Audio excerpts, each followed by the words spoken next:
Welcome to Raj Shikshan Sanstha's Western Region English Medium YouTube channel. Subject English Standard 9. Lesson name 2.3 Somebody's Mother. Video number 10. About poetess Mary Taw Bryan, 1816 to 1913. American poet, author, and lyricist. She was born in New York. She has written many poems and children's books, published by numerous important publishers. Students, today in this video we are going to discuss or learn the poem Somebody's Mother. This is simple and touching poem.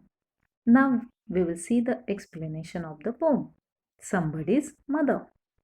The woman was old and ragged. Ragged means torn and grey and bent with the chill of a winter's day.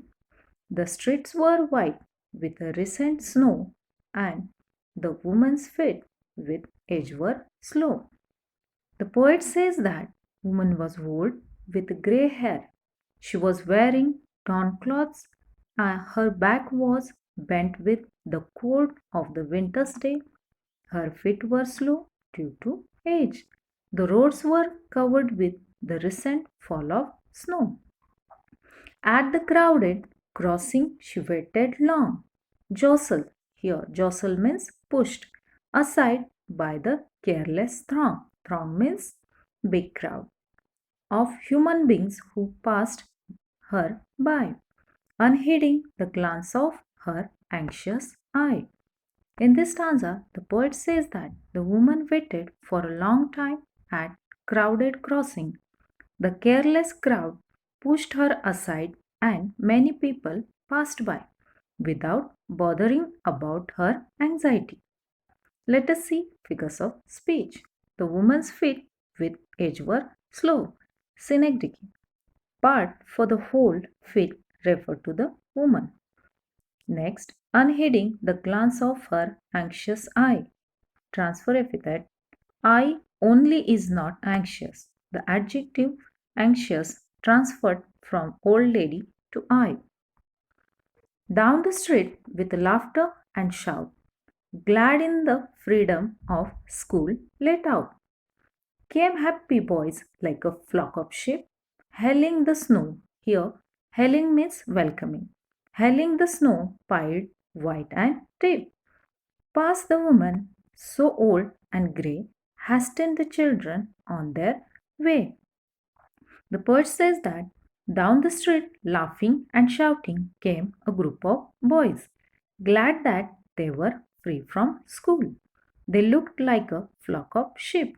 They welcomed the snow, which was piled white and deep.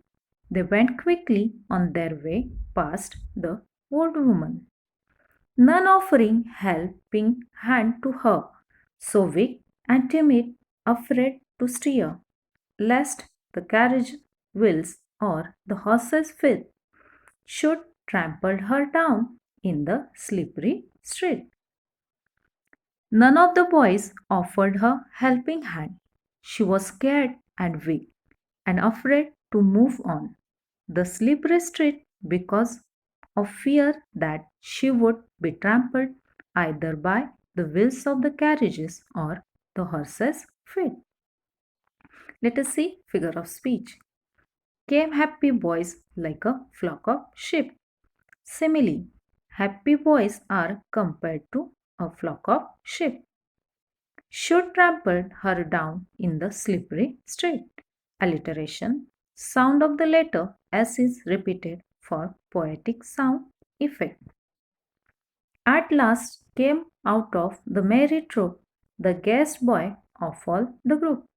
He paused beside her and whispered low, I will help you across if you wish to go.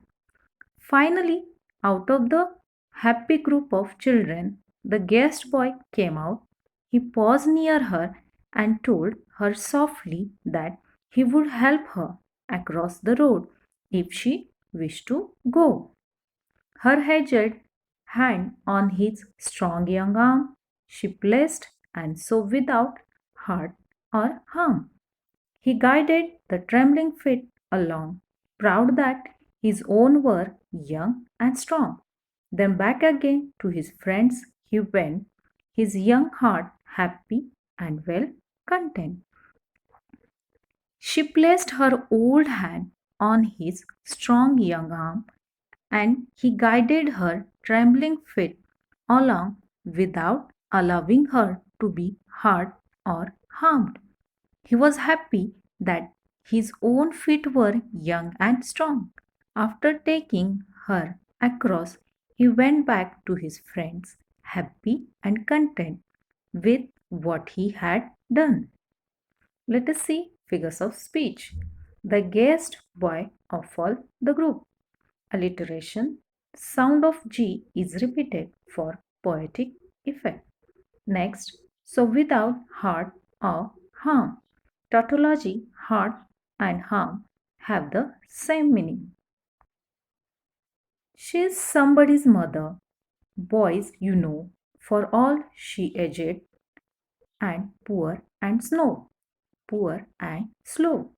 And someone sometime may lend a hand to help my mother, you understand? If ever she's old and poor and grey, and her own dear boy so far away. In last second stanza, he explained to other boys that the old lady was somebody's mother.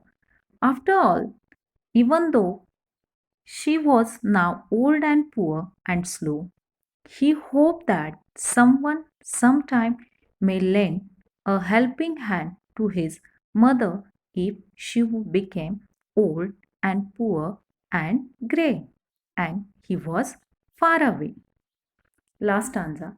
Somebody's mother bowed low her head in her home that night, and the prayer she said was, God be kind to that noble boy who is somebody's son and pride and joy. In the last stanza, the poet says that in her home that night, the lady who was somebody's mother bowed her head low and prayed and asking to be kind to that noble boy who was somebody's son and pride and joy. Let us see figures of speech. And someone sometime may lend a hand. Repetition. The word some is used for stress. Next, to help my mother. You understand? Interrogation. A question is used for emphasis. Next, who's somebody's son and pride and joy. Climax. Words are arranged in ascending order for importance. Summary of the poem. It was a winter evening. An old woman was waiting to cross a busy road near a school. She was a lone woman, although she was very old. Suddenly, children came out of the school as it closed for the day. They passed the lonely old woman, but none paid any attention to the old lady. It so happened that one of the boys, very cheerful and lively, saw this lady waiting to cross the road. He ran to her and helped her cross the road. Later, he explained to his friends that one day his own mother could be in a similar situation and that someone else would help her. At home that night, the old lady prayed for the boy who had helped her cross the road. Her heart was overflowing with gratitude and pride. She prayed God be kind to him, somebody's son. The poem is written very simply and help us to get a mental picture of the entire incident. It shows the compassion of a young boy in a world too busy to care for others. It gives the reader a warm feeling in the heart. Do understand the concept and revise at home.